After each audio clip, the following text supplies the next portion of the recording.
səssiz ölüm adlandırırlar. Səssiz ölüm, yəni nemətlərin adiləşməsi. Nemətlərin adiləşməsi səssiz ölümdür. İnsana elə gəlir ki, yəni belə də olmalıdır. Hər şey var, yenə narazılıq var.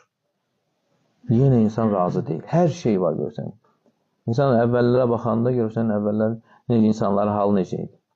Amma görürsən, hər şey var. Hətta kasımından tutmuş insanlarda. Yəni, indiki hətta alimlər gətirir ki, indiki dövrdə olan insanlar xəlifələrdən, padişahlardan yaxşı yaşayır. Padişahlardan, hansı padişah idi? Arabada gedir də. Şimdikilər maşında gedir. Rahat. Hansı yaxşı yaşayır? Nə olsun, qəsrdə yaşayır, qəsrdə istinin içərisində. Amma bu isə kondisionerdə yaşayır.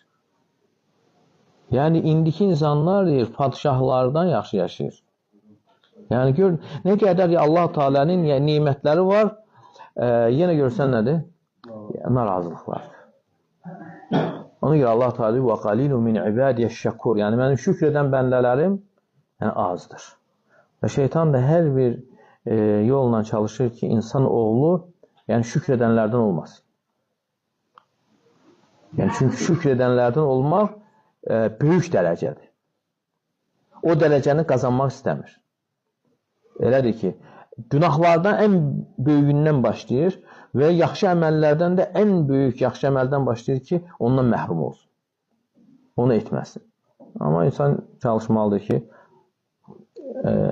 düşməni qəzəbləndirsin, iblisi qəzəbləndirsin, Rəbbinə şükr edənlərdən olsun. Şükür əsas başlayır qəlbdən, qəlbi ilə etiraf etməkdən sonra dillə və həmçinin əməllərlə əzalarını Rəbbinin razı qaldığı yerə yönətməklə. Gözün nurunu hara xərcləyir? Qulağını hara xərcləyir? Dilini hara xərcləyir? Ən əsas bunlar və sonra Allah Teala digər verdiyi nimətlər. Yəni ona görə insanın öyrənib əməl edəcəyi şeylər çoxdur.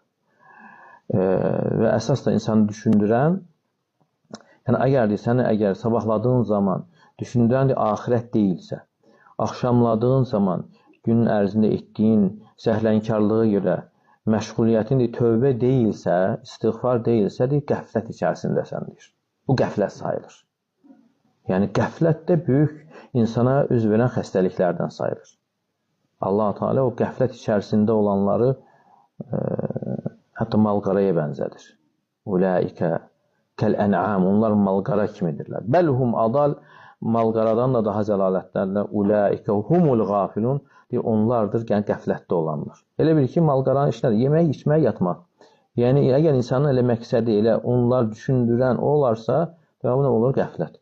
Ona görə insan müminin əsas narahat edən, düşündürən axirəti olmalıdır. Axirəti və axşamda tövbə.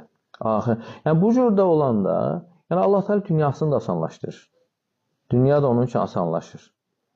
Amma əksinə olanda, insan dünyanı özünə dərd eləyəndə insanın dünya qədər dərdi olur.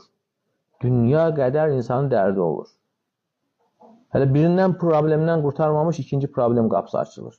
Ondan başqa görürsən ki, həm dünyanı əldə edə bilmir və həmçində axirətini də itirmiş olur. Allah Teala hər birimizin qəlbini islah eləsin və qəflətdən oyatsın və olan nemətlərin sabit eləsin.